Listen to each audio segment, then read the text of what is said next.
ಶ್ರೀರಾಮ್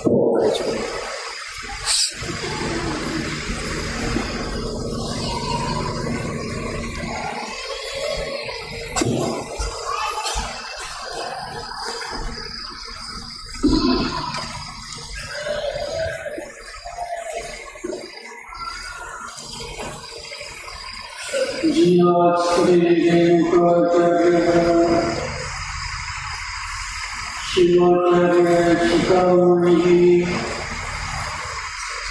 ಶಿವಶೈವ ಸಿದ್ಧಾಂತವನ್ನು ಸ್ಥಾಪನೆಯ ಮಾಸಭೂತದಲ್ಲಿ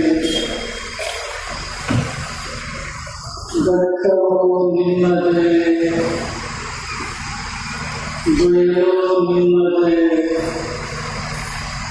ಹಬ್ಬಲಿ ಎಲ್ಲೆಡೆ ಪ್ರೀತಿ ಹಬ್ಬಲಿ ಎಲ್ಲೆಡೆ ಪ್ರೀತಿ ನೆರಳು ಬಿಸಿಲು ಎಲ್ಲವೂ ನಿನ್ನದೇ ನೆಲಸಲ್ಲಿ ಎಲ್ಲೆಡೆ ಶಾಂತಿ ನೆಲಸಲ್ಲಿ ಎಲ್ಲೆಡೆ ಶಾಂತಿ भौतिक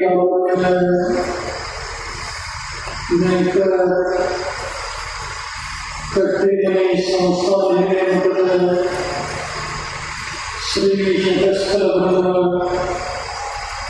राजेश्वर शिवाचार्य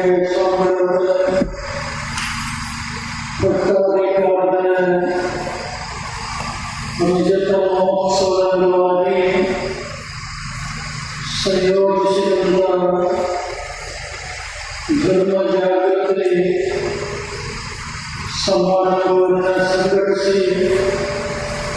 ನಿಮ್ಮೆಲ್ಲರಿಗೂ ಮಾರ್ಗದರ್ಶನ ನೀಡಿದಂಥ ನೈತಿಕ ಶ್ರೀ ರಾಜೇಶ್ವರ ಶಿವಾಚಾರ್ಯ ಸ್ವಾಮಿಯವರಿಗೆ ಈ ಪವಿತ್ರ ಸಮಾರಂಭಗಳಿಗೆ ಜನ್ಮ ಶತಮಾನೋತ್ಸವ ಆಚರಿಸಿಕೊಂಡ ಹುಡುಗಿ ಸಂಸ್ಥಾನಗಳ ಶ್ರೀ ಶರಸ್ಥಲಗಳ ದುರ್ಗಾಕ್ಷಲಿಂಗ ಶಿವಾಚಾರ್ಯ ಸ್ವಾಮಿಯವರೇ ಗೋರ್ಟಗಿರಿಯ ಶ್ರೀ ದೇವಶಿವರೇ ದಕ್ಷ ಮತ್ತು ಪ್ರಾಮಾಣಿಕ ಅಧಿಕಾರಿಗಳಾಗಿ ಸೇವೆಯನ್ನು ಮಾಡಿದ ಸನ್ಮಾನ್ಯ ನಿಧಿ ಸ್ವಾಮಿಯವರನ್ನು ಒಳಗಾಗಿ ವೇದಿಕೆ ಮೇಲೆ ಆಸೀನರಾದ ಎಲ್ಲ ಗಣ್ಯರಿಗೆ ಸುದ್ದಿ ಮಾಧ್ಯಮಗಳ ಪ್ರತಿನಿಧಿಗಳವರೇ ಸಮಾಜದಲ್ಲಿ ಪಾಲ್ಗೊಂಡಿರುವ ಸಮಸ್ತ ಧರ್ಮಾಧಿಕಾರಿಗಳಿಗೆ ತಾಯಿಯರಿಗೆ ಮತ್ತು ಮಕ್ಕಳಿಗೆ ನೇತರ ಚಾರಿತ್ರಿಕ ಇತಿಹಾಸದಲ್ಲಿ ಇಂದು ನಾಳೆ ನಾಡು ನಡೆಯುವ ಕಾರ್ಯಕ್ರಮ ಒಂದು ಅವಿಸ್ಮರಣೀಯವಾದ ಸುವರ್ಣಾಕ್ಷರಗಳಿಂದ ದೊರೆಯುವ ಸಮಾಜವನ್ನು ನೀಡಲಿಕ್ಕೆ ಹೆಮ್ಮೆ ಅನ್ನಿಸ್ತಾ ಇದೆ.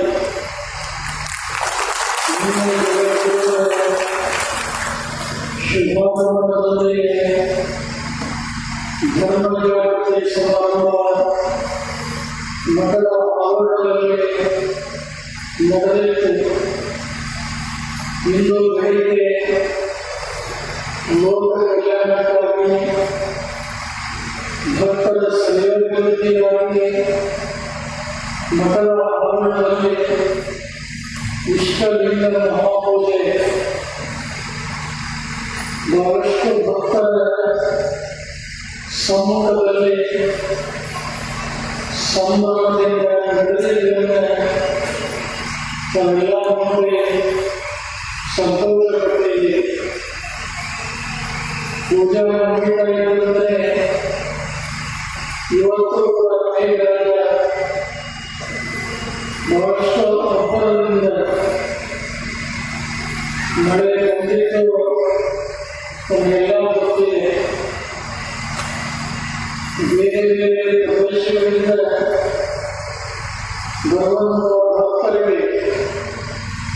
ಮಳೆ ವಿಪರೀತವಾಗಿರುವ ಕಾರಣ ಅವರು ಬರಲಿಕ್ಕೆ ಸಾಧ್ಯ ಆಗಲಿಲ್ಲ.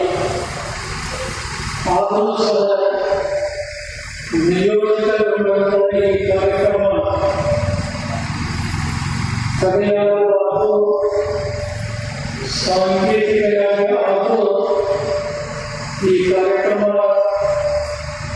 ಈ ದೊಡ್ಡ ವೇದಿಕೆಯಲ್ಲಿ ನಡೆಸಲೇಬೇಕಾದಂಥ ಸಂಕಲ್ಪದಿಂದ ಶ್ರೀಗಳ ಸಮಾರಂಭ ಇಲ್ಲಿ ಸಂಯೋಜನೆಗೊಳಿಸಿದ್ದಾರೆ. ಆಯುರ್ವೇದದಿಂದ ಮನುಷ್ಯನಿಗೆ ಏನು ಪ್ರಯೋಜನ ಆಗ್ತಾ ಇದೆ, ಅದರಿಂದ ನಮ್ಮ ಆರೋಗ್ಯವನ್ನು ಕಾಪಾಡಿಕೊಳ್ಳಲಿಕ್ಕೆ ಹೇಗೆ ಸಾಧ್ಯ ಎಂಬುದನ್ನು ಉಲ್ಲಾಸದಿಂದ ಬಂದಂತ ಭಗವಂತ ಸ್ವಾಗತ ಹೊರಡಿಕೊಳ್ಳಲು ಬರಬೇಕಾಗಿದೆ.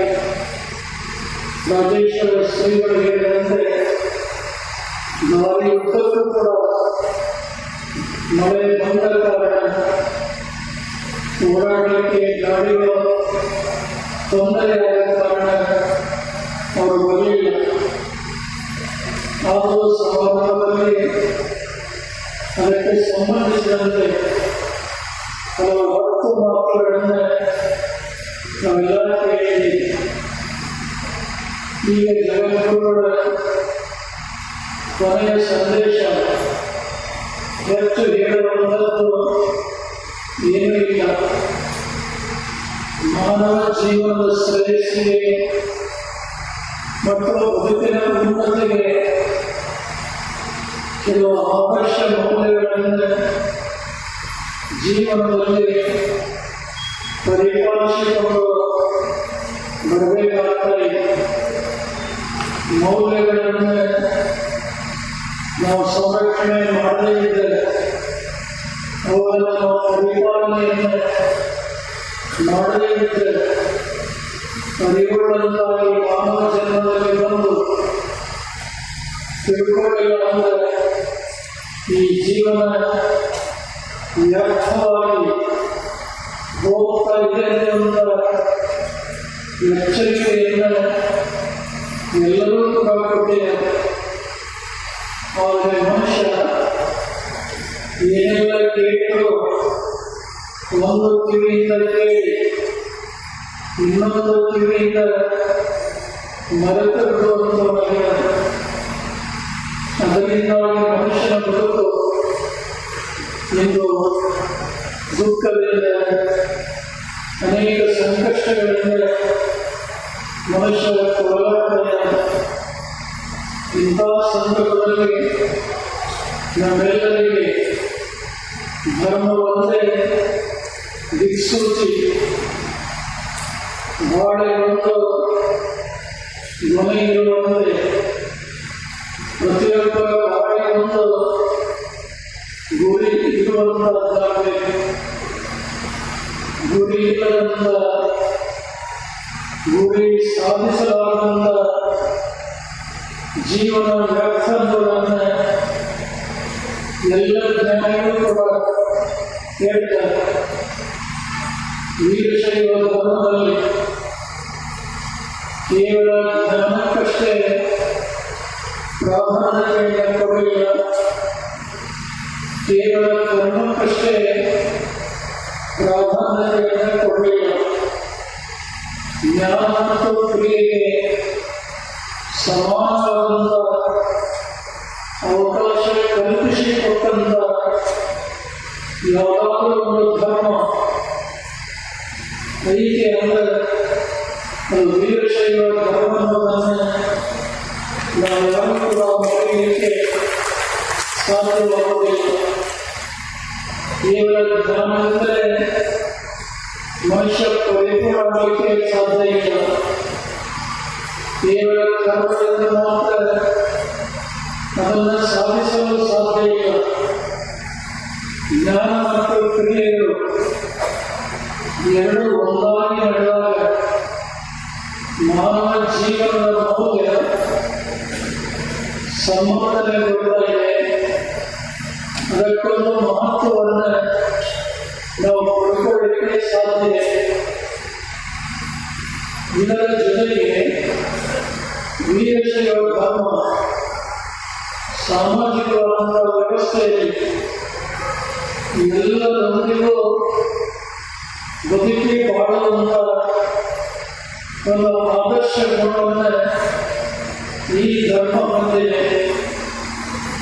ವಿರೋಧ ರಹಿತಂ ಶೈವಂ ವೀರಶೈವಂ ಪ್ರಚಕ್ಷತೆಯನ್ನು ಜಗತ್ತಿನಲ್ಲಿ ವಿರೋಧ ರಹಿತವಾದಂತಹ ಭಾವನೆಗಳನ್ನು ಯಾವುದಾದ ಒಂದು ಧರ್ಮ ಮೊಟ್ಟಮೊದಲಿಗೆ ಹಾಕಿದ್ದರೆ ಅದು ವೀರಶೈವ ಧರ್ಮ ಅನ್ನೋದನ್ನು ಮರೆಯುವಂತಿಲ್ಲ.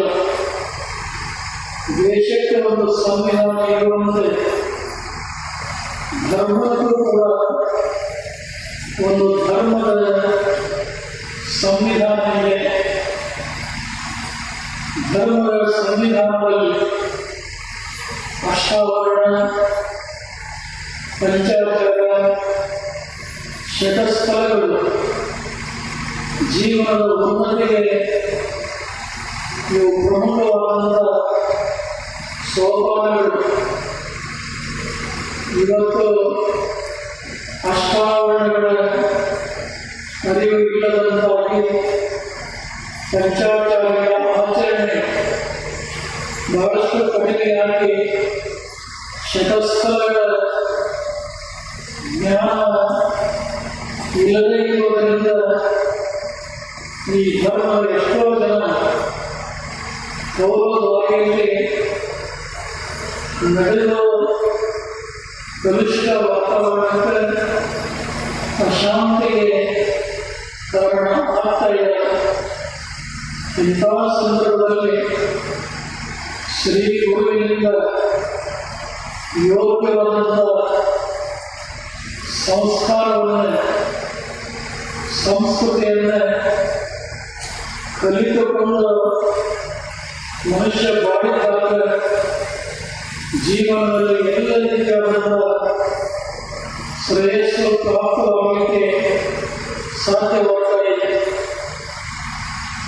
ಪ್ರತಿಯೊಬ್ಬ ಮನುಷ್ಯ ಜೀವನದಲ್ಲಿ ದೇವರನ್ನ ಹುಟ್ಟಿದಂಥ ಮನುಷ್ಯನಿಗೆ ಮರಣ ಇದೆ ಅನ್ನೋದನ್ನು ಮರೆಯಬಾರದು. ನಾವು ಮಾಡಿದಂಥ ಉಪಕಾರ, ಹೊರಗ ಮಾಡಿದಂಥ ಅಪಕಾರ, ಇವೆರಡನ್ನೂ ಕೂಡ ಮನುಷ್ಯ ಮರೆಯಬೇಕು. ಇವುಗಳ ಬಗ್ಗೆ ಒಂದೊಂದೇ ಸಾಲಿನಲ್ಲಿ ವಿಚಾರವನ್ನು ಮಾಡುವುದಾದರೆ ದೇವರು ನಿಮ್ಮ ಕಣ್ಣಿಗೆ ಕಾಣುವಂಥದ್ದಲ್ಲ. ಇವತ್ತು ದೇವರಲ್ಲಿ ನಂಬಿಕೆ ಕಂಡ ಜನರು ಇದ್ದಾರೆ. ಅಂಥವರನ್ನು ಆಸ್ತಿಕರಂತ ಕರೀತೇವೆ. ನಾವು ದೇವರಲ್ಲಿ ನಂಬಿಕೆ ವಿಶ್ವಾಸಿಗಳ ಅಂಥವರನ್ನು ನಾವು ನಾಸ್ತಿಕರಂತ ಕರೀತೇವೆ. ಆದರೆ ದೇವರನ್ನ ನಂಬಲಾದಂಥವರು ಕೂಡ ಕೊನೆಯ ಗಳಿಗೆ ದೇವರಿಗೆ ಶರಣಾಗುವುದನ್ನು ನಾವು ಕಾಣುತ್ತೇವೆ. ಇವತ್ತು ದೇವರು ನಮ್ಮ ಕಣ್ಣಿಗೆ ಕಾಣಬೇಕು, ಆದರೆ ಅವನ ಘನವಾದಂಥ ವ್ಯಕ್ತಿತ್ವ ನಮಗೆ ಸ್ಪಷ್ಟವಾಗಿ ಗೊತ್ತಾಗ್ತಾ ಇದೆ. ನಾವು ನಿಂತ ನೆಲ, ಕುಡಿಯುವಂಥ ನೀರು, ತಿನ್ನುವಂಥ ಅನ್ನ, ಉಸಿರಾಡಿಸುವಂಥ ಗಾಳಿ ನಮಗೆ ಯಾರು ಕೊಟ್ಟಿದ್ರೆ ಭಗವಂತ ಕೊಟ್ಟಿಲ್ಲ ಹೊರತು ಬೇರೆ ಯಾರು ಕೂಡ ಕೊಟ್ಟಿಲ್ಲ. ಇಷ್ಟೆಲ್ಲ ಸಂಪನ್ಮೂಲಗಳನ್ನು ಉಚಿತವಾಗಿ ಕೊಟ್ಟಂತ ಭಗವಂತನನ್ನು ದಿನದ 24 ಗಂಟೆಯಲ್ಲಿ ಒಂದು 50 ನಿಮಿಷ ನಾವು ಸ್ಮರಣೆ ಮಾಡುವುದಿಲ್ಲ ಅನ್ನೋದಾದರೆ, ಪೂಜೆ ಮಾಡುವುದಿಲ್ಲ ಅನ್ನೋದಾದರೆ ಈ ಮಾನವ ಜನರಿಗೆ ಗೊತ್ತಿದ್ದು ಕೂಡ ನಿರರ್ಥಕವಾಗಿ ಆಗಿ ಹೋಗ್ತಾ ಇದೆ. ದೇವರಲ್ಲಿ ನಮ್ಮ ನಂಬಿಕೆಯನ್ನು ವಿಶ್ವಾಸವನ್ನು ಕಳ್ಕೊಳ್ಳುವಾಗ ನಂಬಿ ನಡೆದಂತಹ ಮನುಷ್ಯರಿಗೆ ಕಲ್ಲು ಕೂಡ ದೇವರಾಗಿ ಕಣ್ಣಿಗೆ ಕಾಣ್ತಾ ಇದೆ. ಯಾರಿಗೆ ನಂಬಿಕೆ ಇಲ್ಲ ಅಂಥವರ ಎದುರಿನಲ್ಲಿ ಸಾಕ್ಷಾತ್ ಪರಮಾತ್ಮ ಪ್ರತ್ಯಕ್ಷನಾದ ದೇವರ ಮಹಿಮೆಯನ್ನು ತಿಳ್ಕೊಳ್ಳಲಿಕ್ಕೆ ಸಾಧ್ಯವಾಗುವುದಿಲ್ಲ. ನಾವು ಯಾವ ದೇವರನ್ನೇ ನಂಬಿರಲಿ, ಅವರಲ್ಲಿ ನಮ್ಮ ವಿಶ್ವಾಸ ನಂಬಿಕೆ ಗಟ್ಟಿಯಾಗಿರಬೇಕು.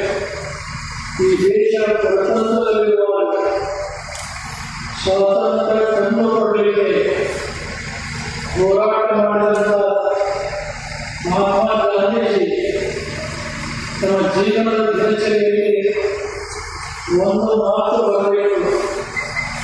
ಏನು ಮಾತಂದ್ರೆ, ನನ್ನ ಕಣ್ಣು ಕಿತ್ತರೆ ಬದುಕುವೆ,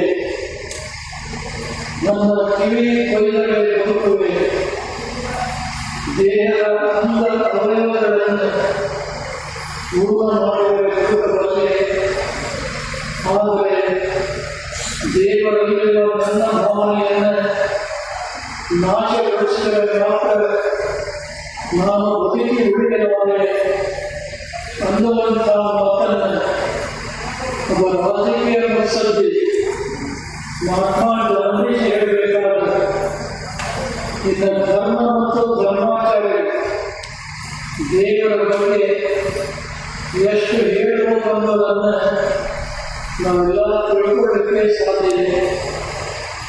ಮನುಷ್ಯನ ಬುದ್ಧಿಶಕ್ತಿಯೂ ಮೀರಿದಂತ, ವಿಜ್ಞಾನಕ್ಕೂ ನಿಲುಕದೇ ಇರುವಂತ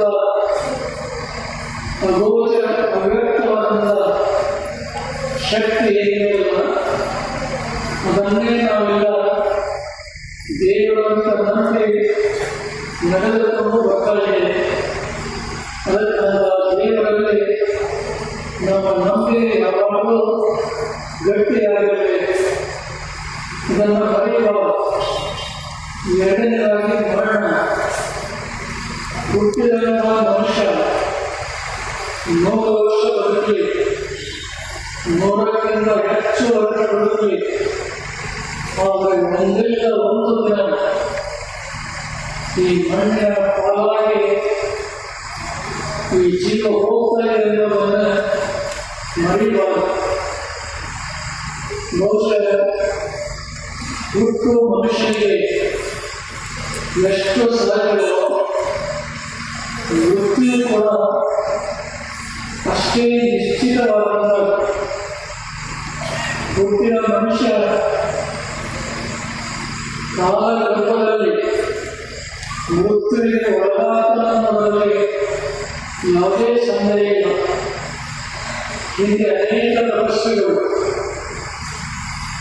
ಸತ್ತು ಹೋದಂಥ ಮನುಷ್ಯರನ್ನು ತಮ್ಮ ಸ್ವತಃಶಕ್ತಿಯಿಂದ ಅವರನ್ನು ಬದುಕಿಸಿದರು.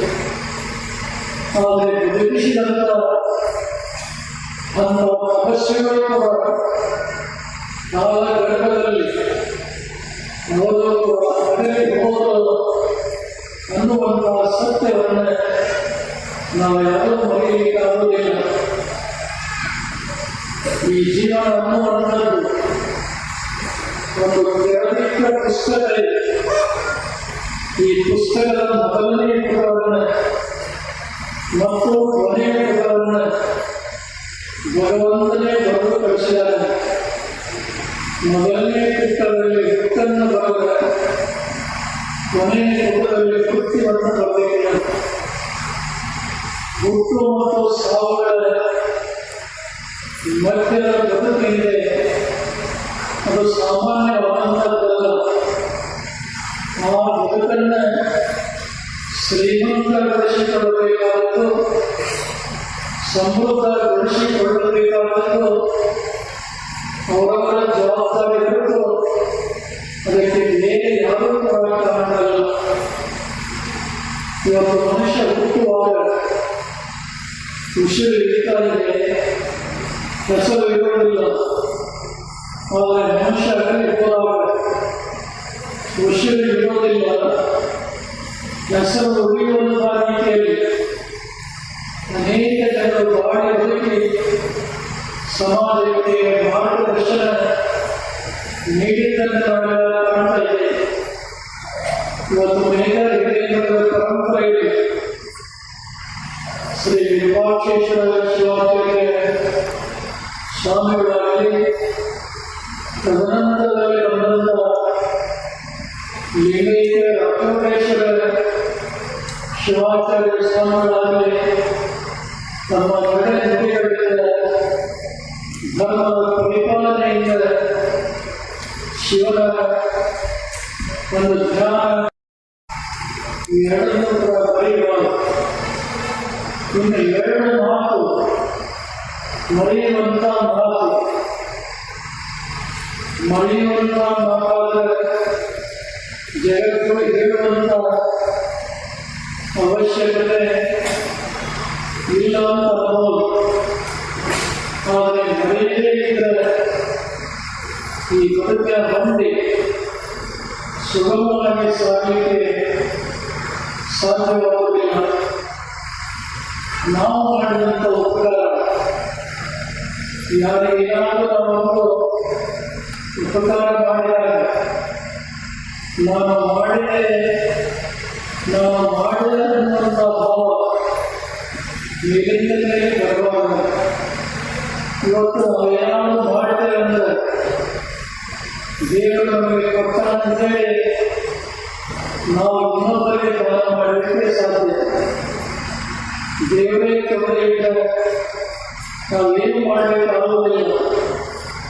ಅದಕ್ಕಾಗಿ ಬಸವಣ್ಣನವರಿಂದ ಪೂರ್ವದ ವಚನಕಾರ ದೇವರ ರಾಶಿ ಮಾಡಿದರು ತಮ್ಮ ವಚನದಲ್ಲಿ ಹೇಳ್ತಾರೆ, ಬೆಳೆ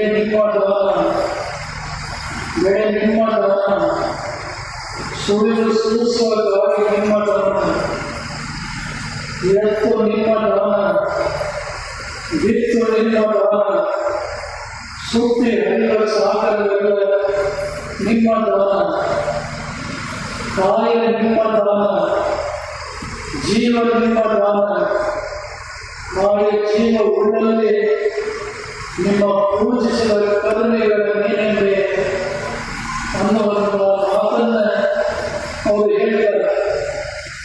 ಆದರೆ ಇವೆಲ್ಲವೂ ಕೂಡ ಪರಮಾತ್ಮ ಕೊಟ್ಟಂತ ದಾನ ಇದೆ. ಅದಕ್ಕೆ ನಾವು ಮಾಡಿದಂಥ ಉಪಕಾರ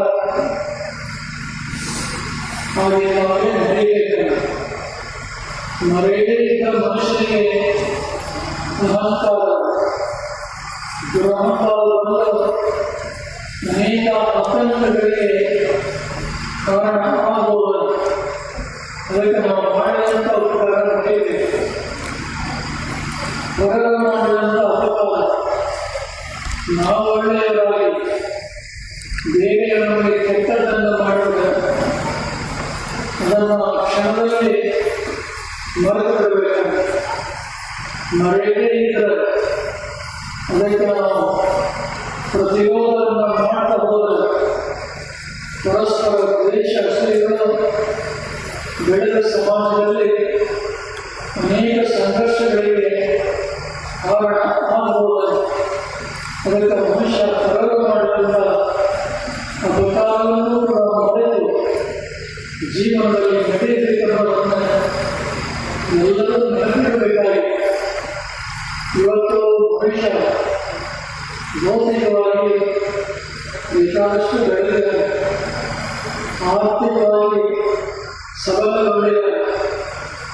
ಆದರೂ ಸಹ ಮನುಷ್ಯನಿಗೆ ಇರಬೇಕಾದಂಥ ಮಾನಸಿಕ ಶಾಂತಿ ನೆಮ್ಮದಿ ಇಲ್ಲದಂಥ ಪರಿಸ್ಥಿತಿ. ಕಾರಣ ಏನಂದ್ರೆ ಇವತ್ತು ಮನುಷ್ಯನ ಜೀವನ ಯಂತ್ರದಂತೆ ಕೆಲಸ ಮಾಡಬೇಕು.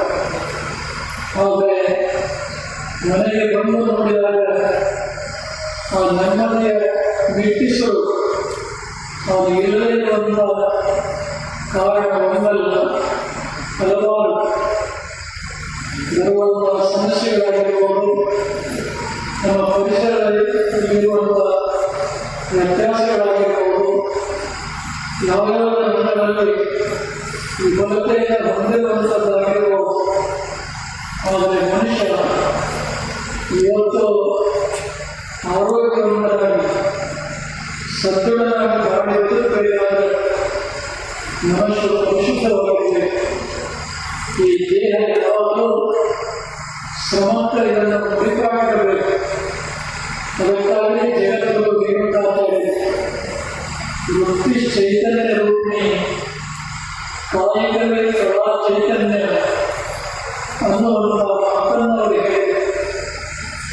ಇದೇ ಮಾತನ್ನು 12ನೇ ಶತಮಾನದಲ್ಲಿ ಶರಣರು ಕಾಯಿಕವೇ ಕೈಲಾಸ ಅಂತ ಹೇಳಿ ಪ್ರಾರಂಭದಲ್ಲಿ ಹೇಳಿದಂತಹ ಜಗದ್ಗುರು ರೇಣುಕಾಚಾರ್ಯ ಸಂದೇಶ ಬೇರೆಯಲ್ಲ, ಬಸವಣ್ಣವರು ಹೇಳಿದಂತಹ ಕಾಯಕದ ಮಹತ್ವ ಬೇರೆಯಲ್ಲ.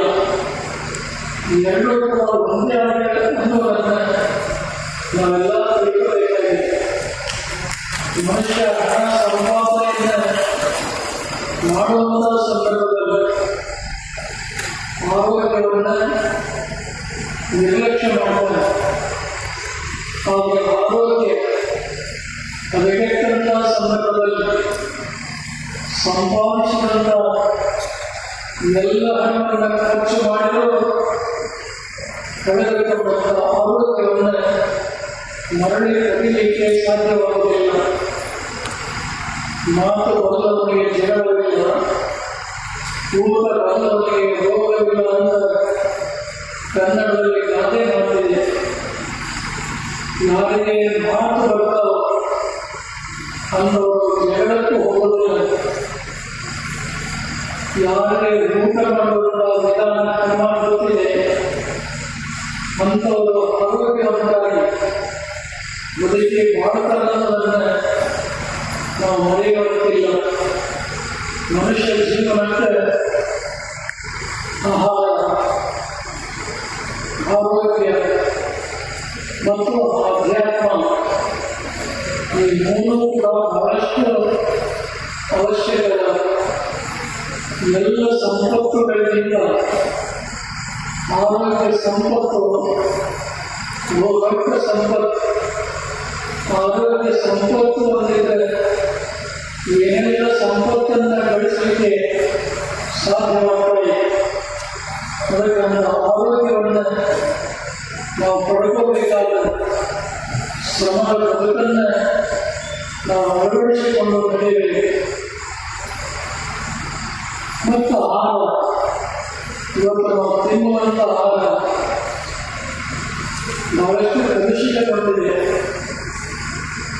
ನಮ್ಮ ಅಮ್ಮಕ್ಕಂದವರಾಗಲಿ ರಾಜೇಶ್ವರ ಶ್ರೀಗಳಾಗಲಿ ಹೇಳಿ ಇವತ್ತು ಹೆಚ್ಚು ಬೆಳೆಯನ್ನು ಬೆಳೀಬೇಕು ಅಂತ ಹೇಳಿ ರೈತ ಭೂಮಿಗೆ ವಿಪರೀತವಾಗಿ ರಾಸಾಯನಿಕ ಗೊಬ್ಬರಗಳನ್ನು ಹಾಕಿ ಅನೇಕ ಔಷಧಿಗಳನ್ನು ಸಿಂಪಡಿಸಿ ಬೆಳೆ ಬೆಳೀತಾರೆ. ಆದರೆ ಬೆಳೆದಂತಹ ಬೆಳೆಯಲ್ಲಿ ಬಹಳಷ್ಟು ವಿಸರ್ಜಿಸಿತವಾದಂತಹ ಫಸಲು ಆಗಿರುವುದರಿಂದ ಅದನ್ನೇ ಮನುಷ್ಯ ಸೇವನೆ ಮಾಡುವುದರಿಂದ ಅನೇಕ ರೋಗಗಳಿಗೆ ತುತ್ತಾಗ್ತದೆ. ನಮ್ಮ ಹಿಂದಿನ ಕಾಲದ ರೈತರು ಬಹುಶಃ ಈ ರಾಸಾಯನಿಕ ಗೊಬ್ಬರಗಳನ್ನು ಹೆಚ್ಚು ಬಳಸ್ತಾ ಇದ್ದಿಲ್ಲ. ಒಟ್ಟಿಗೆ ಗೊಬ್ಬರ, ಮನೆ ದನಕರುಗಳ ಗೊಬ್ಬರವನ್ನು ಸಂಗ್ರಹಿಸಿ ಭೂಮಿಗೆ ಹಾಕಿ ಫಲವತ್ತಾದಂಥ ಬೆಳೆಯನ್ನು ಬೆಳೀತಾರೆ. ಹೀಗಾಗಿ ಭೂಮಿ ಫಲವತ್ತತೆ ಆಯಿತು. ಆ ಫಲವತ್ತ ಭೂಮಿಯಿಂದ ಬೆಳೆದಂಥ ಧಾನ್ಯಗಳನ್ನು ನಾವು ತಿನ್ನೋದರಿಂದ ಮನುಷ್ಯನ ಆರೋಗ್ಯ ಉತ್ತಮ ಮಟ್ಟದಲ್ಲಿ ಇರ್ತಾರೆ. ಇವತ್ತು ರಾಸಾಯನಿಕ ಗೊಬ್ಬರ ಹಾಕೋದ್ರಿಂದ ಭೂಮಿ ಬಹಳಷ್ಟು ವಿಷಗಳಿಂದ ಕೂಡಿದೆ, ಬರಡಾಗಿದೆ. ಹೀಗಾಗಿ ಉತ್ತಮವಾದಂತಹ ಪದಾರ್ಥ ನಾವು ತಿನ್ನುವುದರಿಂದ ಅನೇಕ ರೋಗಗಳು ಮನುಷ್ಯರಿಗೆ ಅಂಟಿಕೊಂಡು ಬರ್ತಾರೆ. ಅದಕ್ಕೆ ನಮ್ಮ ಹೆಚ್ಚು ಹೆಚ್ಚು ರೈತರು ಸಾವಯವ ಕೃಷಿಯನ್ನು ಅವಲಂಬಿಸಿ ಸ್ವಲ್ಪ ಫಸಲು ಕಮ್ಮಿ ಆಗುವ ಚಿಂತೆ ಇಲ್ಲ. ಅದರಿಂದ ಮನುಷ್ಯನಿಗೆ ಉತ್ತಮವಾದಂತಹ ಆರೋಗ್ಯ ಪ್ರಾಪ್ತವಾಗಲಿಕ್ಕೆ ಸಾಧ್ಯವಾಗುತ್ತದೆ. ಅದಕ್ಕೆ ಬಹುತೇಕ ರೈತರು ಇವತ್ತು ಸ್ವಲ್ಪ ಸಾವಯವ ಕೃಷಿಯತ್ತ ಹೆಜ್ಜೆಯನ್ನು ಇಟ್ಟಿದ್ದಾರೆ. ಕೃಷಿ ಕ್ಷೇತ್ರದಲ್ಲಿ ಹೊಸ ಹೊಸ ಆವಿಷ್ಕಾರಗಳು ಬಂದ ಸಂಶೋಧನೆಯ ಅನೇಕ ಉತ್ತಮವಾದಂತಹ ವಿಚಾರಗಳನ್ನು ರಾಜೇಶ್ವರ ಸ್ವಾಮಿಗಳು ನಮಗೆ ಆಗಾಗ್ಗೆ ಮನವರಿಕೆಯನ್ನು ಮಾಡಿಕೊಡ್ತಾ ಇದ್ದಾರೆ. ಅದು ಇವತ್ತಿನ ದಿನಮಾನಗಳಲ್ಲಿ ಬಹಳಷ್ಟು ಅವಶ್ಯಕವೂ ಕೂಡ ಇದೇ ಅನ್ನೋದನ್ನು ಹೇಳಲಿಕ್ಕೆ ಬರೆಯಲಿಲ್ಲ. ಆರೋಗ್ಯ ಆಹಾರದ ಜೊತೆಗೆ ಮನುಷ್ಯನಿಗೆ ಅಧ್ಯಾತ್ಮ ಸ್ವಲ್ಪ ಬೇಕು. ದಿನದ 24 ಗಂಟೆಗೆ ಭೌತಿಕ ಬದುಕಿನಲ್ಲೇ ಮುಡಿದ ಮಾನಸಿಕವಾದಂತಹ ಶಾಂತಿ ನೆಮ್ಮದಿ ಸಿಗಲಿಕ್ಕೆ ಸಾಧ್ಯ ಇಲ್ಲ. ಮನದ ಶಾಂತಿಗಾಗಿ, ನೆಮ್ಮದಿಯ ಬದುಕಿಗಾಗಿ, ಉಲ್ಲಸಿತ ಬದುಕಿಗಾಗಿ ಒಂದಿಷ್ಟಾದರೂ ಆಧ್ಯಾತ್ಮ ಅರಿಯುವಂಥ ರೀತಿಯಲ್ಲಿ ತಿಳ್ಕೊಂಡಿದ್ದನ್ನು ಆಚರಣೆಗೆ ತರುವಂಥ ಒಂದು ಪ್ರಾಮಾಣಿಕ ಪ್ರಯತ್ನ ಮಾಡಿದರೆ ಅದರಿಂದ ಹೆಚ್ಚು ಪ್ರಯೋಜನ ಆದೀತು ಅನ್ನೋದನ್ನು ಹೇಳಲಿಕ್ಕೆ ಬರೆಯುವುದಿಲ್ಲ.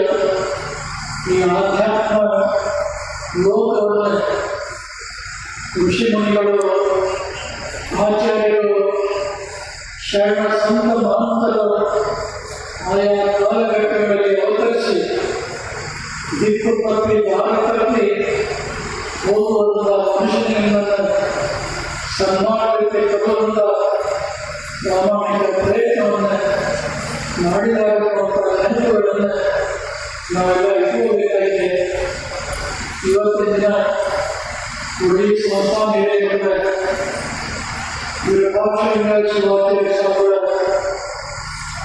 ಜನ್ಮ ಶತಮಾನೋತ್ಸವವನ್ನು ನಮ್ಮ ಮೇಘ ರಾಜೇಶ್ವರ ಶಿವಾಚಾರ್ಯ ಸ್ವಾಮಿಗಳು ಈ ಪವಿತ್ರ ಸಮಾರಂಭದಲ್ಲಿ ಅವರಿಗೆ ಗೌರವ ಸಲ್ಲಿಸಿ ಕಳೆದ ತಿಂಗಳ 22ನೇ ತಾರೀಕು ದಿನ ಉಡುಪಿ ಹಿರೇಮಠದ ಇತಿಹಾಸದಲ್ಲಿ ಒಂದು ಅವಿಸ್ಮರಣೀಯವಾದಂತಹ ಕಾರ್ಯಕ್ರಮ ನಡೆಯಿತು. ಅವರ ಜನ್ಮ ಶತಮಾನೋತ್ಸವ ನಡೆಯಿತು. ಆ ಸಂದರ್ಭದಲ್ಲಿ ಭಾಗವಾಗಿ 7 ಜನರು ಆಗಮಿಸಿ ಅವರಿಗೆ ಆಶೀರ್ವಾದವನ್ನು ಮಾಡಿದರು. ನಾಳೆ 1 ತಿಂಗಳಾಗುತ್ತದೆ. ಒಂದು ದಿನ ಮೊದಲೇ ಮತ್ತೊಮ್ಮೆ ಮೇಕರ್ ಸಂಸ್ಥಾನ ಹಿರೇಮಠದಲ್ಲಿ ಶ್ರೀಗಳ ಬಗ್ಗೆ ಅಭಿಮಾನದಿಂದ ಕಾಲಕಾಲದ ಮಾರ್ಗದರ್ಶನ ರಾಜೇಶ್ವರ ಶ್ರೀಗಳಿಗೆ ಕೊಡ್ತಲ್ಲೂ ಬಂದಿದ್ದಾರೆ. ಅಂತ ವೈಭವ ಶಿವಾಚಾರ್ಯರನ್ನು ಬರಮಾಡಿಕೊಂಡು ಇವತ್ತು ಗೌರವ ಸಲ್ಲಿಸಿದ್ದು ಶ್ರೀಗಳ ಉದಾತ್ತವಾದಂಥ ಭಾವನೆ ಈ ಸಮಾರಂಭ ಸಾಕ್ಷಿಯಾಗಿದೆ ಅಂತೇಳಿ ಭಾವಿಸ್ತಾ ಇದ್ದೇನೆ. ನಾಡಿನ ಪೂಜಾ ಸಂದರ್ಭದಲ್ಲಿ ಶ್ರೀಗಳ ಮಾತೋಶ್ರೀ ಶ್ರೀಮತಿ ವನದೇವಿ ಸುರೇಶ್ವಾಮಿ ಹಿರೇಮಠ ಅವರ ಜನ್ಮ ಶತಮಾನೋತ್ಸವ ಸಮಾರಂಭ ಬೆಳಗ್ಗೆ ನಡೆಯುವಂಥ ಪೂಜಾ ಪರ್ವಕಾಲದಲ್ಲಿ ನಡೀತಾ ಇದೆ. ಯಾಕೆಂದರೆ ಈ ವಯಸ್ಸಿನಲ್ಲೂ ಕೂಡ ಪೂಜಾ ಜಪ ತಪಗಳಲ್ಲಿ ಅವರು ತಮ್ಮ ಕಾಲವನ್ನು ಕಡಿತಾ ಇರುವುದರಿಂದ ಶಿವಪೂಜ ಪರ್ವಕಾಲದಲ್ಲೇ ಅವರ ಜನ್ಮ ಶತಮಾನೋತ್ಸವ ಆಚರಿಸುವಂಥದ್ದು ಸೂಕ್ತ ಅಂತ ತಿಳಿದು ಬೆಳಗಿನ ಸಂದರ್ಭದಲ್ಲಿ ಮಾಡಲಿಕ್ಕೆ ಶ್ರೀಗಳಿಗೆ ನಿರ್ದೇಶನ ನೀಡಿದೆ. ಇನ್ನು ಸಾಯಂಕಾಲ ಅದೇ ಸಮಾರಂಭದ ವೇದಿಕೆಯಲ್ಲಿ ಶ್ರೀ ರಾಜೇಶ್ವರ ಸ್ವಾಮಿಯವರ ಪಟ್ಟಾಧಿಕಾರದ ರಜತ ಮಹೋತ್ಸವ ಸಮಾರಂಭ ಭಕ್ತರೆಲ್ಲರ ಸಮ್ಮುಖದಲ್ಲಿ ಆಗಮಿಸಿದಂತಹ ಗಣ್ಯರ ಸಮಕ್ಷಮದಲ್ಲಿ ಮಹಾರಾಜರ ಉಪಸ್ಥಿತಿಯಲ್ಲಿ ಆ ರಜತ ಮಹೋತ್ಸವ ಸಮಾರಂಭ ನಡೀತಾ ಇದೆ ಎಂಬುದನ್ನು ಮೆಲ್ಲಗೆ ವಿವರಣೆಯನ್ನು ಮಾಡ್ತಾ ನಾಳೆ ಮತ್ತು ನಾಳೆ 2 ದಿನಗಳ ಕಾಲ ಮಠದ ಆವರಣದಲ್ಲಿ ವಿಸ್ತರಿತ ಮಹಾಪೂಜೆ ನಡೀತಾ ಇದೆ. ಆಸ್ತಿಗಳ ಭಕ್ತ ಸಮುದಾಯ ಇನ್ನೂ ಹೆಚ್ಚಿನ ಸಂಖ್ಯೆಯಲ್ಲಿ ಪಾಲ್ಗೊಂಡು ಪುನೀತರಾಗಿ ಇವತ್ತಿನ ಈ ಸಮಾರಂಭದಲ್ಲಿ ಧರ್ಮಸಿಂಗ್ ಅವರಿಗೆ ಅವರು ಲೋಕೋಪಯೋಗಿ ಸಚಿವರಾಗಿ ಯಾವುದೇ ಯಾವುದೇ ಸಚಿವರಾಗಿ ಕೊನೆಗೆ ರಾಜ್ಯದ ಮುಖ್ಯಮಂತ್ರಿಯಾದಂಥ ಸಂದರ್ಭದಲ್ಲಿಯೂ ಸಹ ಎ ಬಿ ಸ್ವಾಮಿ ಅವರು ಅವರ ಅತ್ಯಂತ ಆಪ್ತ ವಲಯದ ದಕ್ಷ ಮತ್ತು ಪ್ರಾಮಾಣಿಕ ಅಧಿಕಾರಿಗಳಾಗಿ ಸೇವೆಯನ್ನು ಸಲ್ಲಿಸಿದ್ದು ಈ ಕಲ್ಯಾಣ ಕರ್ನಾಟಕ ಭಾಗದ ಎಲ್ಲ ಜನರಿಗೆ ಗೊತ್ತಿರುವಂತಹ ಸಂಗತಿ. ಅನೇಕ ವಿಧೇಯ ಮಠದ ಶಿಷ್ಯ ಪರಂಪರೆಗೆ ಅವರು ಕಾಲಕಾಲಕ್ಕೆ ತಮ್ಮದೇ ಆದಂತಹ ಅಮೂಲ್ಯವಾದಂತಹ ಸೇವೆಯನ್ನು ಸಲ್ಲಿಸ್ತಾ ಬಂದಿದ್ದಾರೆ. ಅಥವಾ ಎ ಬಿ ಸ್ವಾಮಿಯವರು ಇವತ್ತಿನ ಸಮಾರಂಭದಲ್ಲಿ ಪಾಲ್ಗೊಂಡಿರುವಂಥದ್ದು ನಮ್ಮ ನಿಮ್ಮೆಲ್ಲರಿಗೆ ಸಂತೋಷವನ್ನು ಉಂಟು ಮಾಡಿದೆ. ನಮ್ಮ ದೊಡ್ಡವರಿಗೆ ಈಗ ಅವರ ಪೂರ್ವಜರು ತಮ್ಮ ಧಾರ್ಮಿಕ ಪರಂಪರೆಗಳ ಉಸ್ತುವಾರಿಯನ್ನು ಅವರಿಗೆ ಹಸ್ತಾಂತರಿಸಿದಾಗ ಅದನ್ನು ಅತ್ಯಂತ ಶ್ರದ್ಧಾಪೂರ್ವಕವಾಗಿ ಸ್ವೀಕಾರ ಮಾಡಿ ನೌಕರಿಯನ್ನು ಕೂಡ ಬಿಟ್ಟು ಬಂದು ಈ ಧಾರ್ಮಿಕ ಪ್ರಪಂಚಕ್ಕೆ ನಮ್ಮನ್ನು ನಾವು ಸಮರ್ಪಿಸಿಕೊಂಡು ಕೆಲಸ ಮಾಡಿದಂಥ ಆ ತ್ಯಾಗ ಜೀವನ ಎಷ್ಟು ವಯಸ್ಸುಗಳು ಕಡಿಮೆ ಅನ್ನುವಂಥ ಮತ್ತೊಂದು ಮಾತನ್ನು ಹೇಳಿ ಇಚ್ಛೆಪಡ್ತಾ ಇದ್ದೇವೆ. ಇವತ್ತು ಕವಿಯಾಗಿ ಹುಟ್ಟಿದಂಥ ಸಿದ್ಧಲಿಂಗ ಸ್ವಾಮಿ ಹಿರೇಮಠರು ಬಹುಶಃ ಯಾರು ಮಾತಾಡೋದಿಲ್ಲ ಅಂತೇಳಿ ಪ್ರಾಸ್ತಾವಿಕವಾಗಿ ಮಾತಿಗೆ ನಿಂತಾಗ ಬಹುಶಃ ಜೀವನದ ಜಲಪಾತದಂತೆ ಅಸ್ಖಲಿತವಾದಂಥ ವಾಣಿಯಿಂದ ಶಾಸ್ತ್ರೀಯವಾದಂಥ ಪದಪುಂಜಗಳನ್ನು ಬಳಸಿ ಏನವರು ಮಾತನಾಡಿರುವ ಮನಸ್ಸು ಇದೆ. ಬಹುಶಃ ಆದರ್ಶ ವ್ಯಕ್ತಿಗಳನ್ನು ಇಲ್ಲಾದರೂ ಮಾಡಿ ಧ್ಯಾನ ಮಾಡುವಾಗ ಅಂತಂದ್ರೆ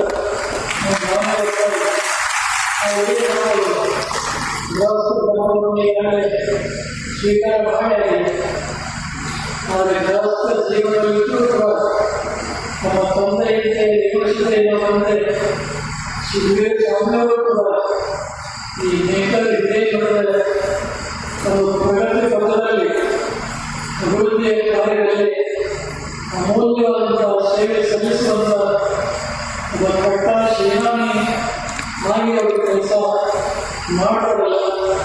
ನನ್ನ ಕಂಡು ತಮ್ಮ ವಿಷಯ ನಮ್ಮವರಿಗೆ ಅತ್ಯಂತ ಸಂತೋಷವನ್ನು ತಂದಿದೆ. ಈ ಕಲ್ಯಾಣ ಕರ್ನಾಟಕ ಭಾಗದಲ್ಲಿ ಸಮಾರಂಭ ನಡೆದಾಗ ಅವರಿಗೆ ಸಭೆ ಸಮಾರಂಭಗಳಲ್ಲಿ ಮಾತನಾಡುವಂಥ ಒಂದು ಅವಕಾಶವನ್ನು ನಾವು ಮುಂದಿನ ದಿನಗಳಲ್ಲಿ ತಲುಪಿಸಿ ಕೊಡ್ತೇವೆ ಎನ್ನುವಂಥ ಭರವಸೆಯ ಮಾತನ್ನು ಇನ್ನು ಅನೇಕ ಸಮಾಜ ಹಿರಿಯರು ಈ ವೇದಿಕೆ ಮೇಲಿದ್ದಾರೆ. ಕೆಲವರಿಗೆ ಇವತ್ತು ದುರ್ದೃಶ್ಯ ಆಗಿದೆ ಮತ್ತು ಇನ್ನೂ ಕೆಲವು ಜನರಿಗೆ ನಾಳೆ ನಾಡದ ಇನ್ನೂ 2 ದಿನಗಳ ಕಾಲ ಅವರೆಲ್ಲರೂ ಕೂಡ ಆಶೀರ್ವಾದಕ್ಕೆ ಆಗ್ತಾ ಎನ್ನುವಂಥ ಮಾತನ್ನು ಪ್ರಸ್ತಾಪಿಸಿ ಸಮಯ ಮಾಡಿರುವುದರಿಂದ ನಾಳೆ ಮತ್ತೆ ಮುಂದುವರೆದ ವಿಚಾರಗಳನ್ನು ನಿಮ್ಮೆಲ್ಲರ ಜೊತೆಗೆ ಹಂಚಿಕೊಳ್ಳೋಣ ಎಂಬ ಮಾತನ್ನು ಪ್ರಸ್ತಾವಿಸಿ ಈ ಪವಿತ್ರ ಸಮಾಜದಲ್ಲಿ ಪಾಲ್ಗೊಂಡಿರುವಂಥ ನಮ್ಮೆಲ್ಲರಿಗೆ ವೇದಿಕೆಯಲ್ಲಿರುವಂಥ ಗಣ್ಯಮಾನ್ಯರಿಗೆ ಸೇವಾ ಮಾಡಿದಂಥ ಎಲ್ಲ ಸದಸ್ಯರಿಗೆ ಆರೋಗ್ಯ ಪರಮೇಶ್ವರರು ಜಗನ್ನಾಥ ಜಗತ್ತು ದೇವರ ಪ್ರಚಾರಕರು ಕ್ಷೇತ್ರನಾದ ವೀರಭದ್ರ ಸ್ವಾಮಿ ಮತ್ತು ನಿಮ್ಮೆಲ್ಲರ ಕುಲದೈವ ನಿಮ್ಮೆಲ್ಲರಿಗೆ ಆಯುಷ್ಯ ಆರೋಗ್ಯ ಭಾಗ್ಯ ಸುಖ ಸಂಪದಗಳನ್ನು ಕೊಡಲಿ ಅಂತೇಳಿ ಆದೇಶಿ ಈ ಸಂದೇಶಕ್ಕೆ ವಿಧಾನ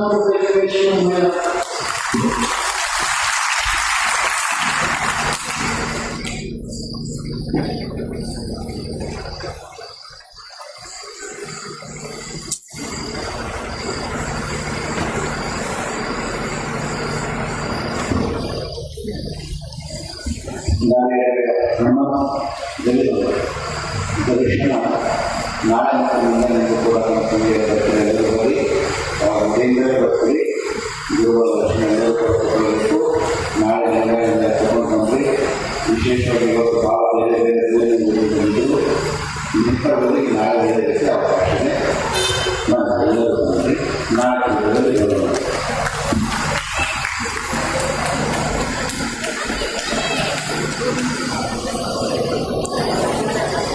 ಜಗದ್ಗುರು ಮಹಾಸಮಿತಿಯವರು ನಮ್ಮ ಅಪೂರ್ಣವಾದಂಥ ಆಶೀರ್ವಾದವನ್ನು ದಯಪಾಲಿಸಿ ಈಗ ವೇದಿಕೆ ವಿಸರ್ಜಿಸ್ತಾ ಇದ್ದಾರೆ. ಎಲ್ಲ ಭಕ್ತಾದಿಗಳು ಎದ್ದು ತಮ್ಮ ಸ್ಥಾನದಲ್ಲಿ ಇಟ್ಟುಕೊಳ್ಳಬಹುದು. ತಮ್ಮ ಸ್ಥಾನದಲ್ಲಿ ಏನಿದ್ದಾರೆ ನಾಳೆ ದಿವಸ ಜಗದ್ಗುರು ಮಹಾಸಮಿತಿ ದರ್ಶನ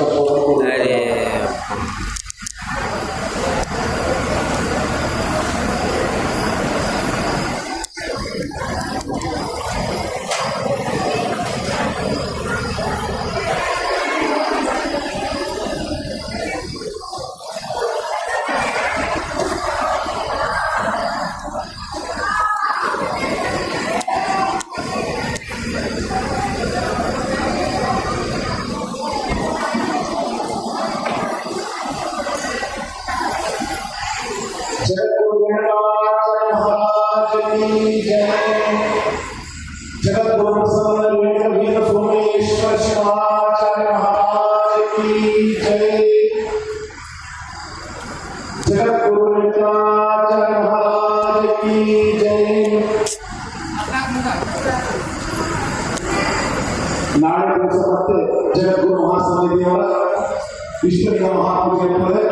ಆ ಸಂದರ್ಭದಲ್ಲಿ ಮಹಾಸಮಿತಿಯವರು ನಮ್ಮೆಲ್ಲ ಭಕ್ತ ದರ್ಶನಾಶೀರ್ವಾದ ಕೊಡಬೇಕಾಗಿ ಎಲ್ಲ ಭಕ್ತಾದಿಗಳು ತಮ್ಮ ಗುರುದರ್ಶನೆಯನ್ನ ದರ್ಶನಾಶೀರ್ವಾದ ಗುರುವಿಗೆ ಸಮರ್ಪಿಸುವ ಅವಕಾಶ ಮಾಡಿರುತ್ತದೆ. ಎಲ್ಲರೂ ಗುರುವಿನ ದರ್ಶನೆಯನ್ನು ಸಮರ್ಪಿಸಿ ಗುರುವಿನ ಆಶೀರ್ವಾದವನ್ನು ಪಡೆಯುವ ಅವಕಾಶ ಮಾಡಿರುತ್ತದೆ. ಎಲ್ಲ ಭಕ್ತಾದಿಗಳು ತಮ್ಮ ಗುರುದರ್ಶನೆಯೊಂದಿಗೆ ನಾಳೆ ಶ್ರೀಮಠದಲ್ಲಿ ಬೆಳಗ್ಗೆ ನಡೆಯುವಂತಹ ಜಗದ್ಗುರು ಮಹಾಸಮಿತಿಯವರ ವಿಶ್ವದ ಮಹಾಪೂಜೆಯಲ್ಲಿ ಭಾಗವಹಿಸಿ ಗುರುವಿನ ದರ್ಶನವನ್ನು ಪಡೆದು ಗುರುವಿಗೆ ಗುರುದರ್ಶನೆಯನ್ನು ಸಮರ್ಪಿಸಿ ಗುರುವಿನ ಆಶೀರ್ವಾದ ಕೃಪಾಪಾತ್ರರಾಗಬೇಕಂತ ಎಲ್ಲರೂ ನೆನಪಿಸಿಕೊಳ್ತೇವೆ.